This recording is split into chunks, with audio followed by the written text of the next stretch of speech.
panibagong araw na naman! Panibagong vlog! So, ngayon ay gagayahin namin si Ate Kathleen. Si Ate Gada! Yung favorite ko! Yung favorite ko talaga si Ate Kathleen kasi napakataray niya! Ako na may favorite sa Ate Gada. Ang maganda at ang galing mo arte. Umarte! So, ngayon ay aarte kami bilang Ate Kathleen at Ate Gada. Yay! So, nandun sila sa asan yung Uy, kate. So, ngayon ay amin na siyang yung pangalan na Sean, yung pagkabata nila. Gano'n ka sa dali na, ano ka ba? Naligaw kasi kami. Talaga ba? Nagpaligaw? O sadyang nagpaligaw para makasasama si Sean? Ano ba galang sa akin?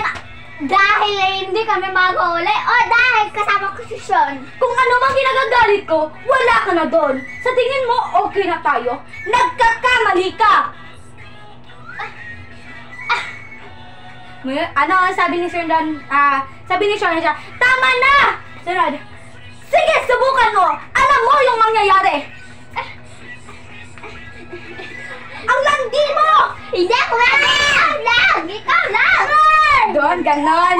Napasensya na yung kapatid ko kasi ganyan talaga yan pag merong nag-aaway. Okay, kaya favorite ko yun. Ang cute-cute. Oh my God!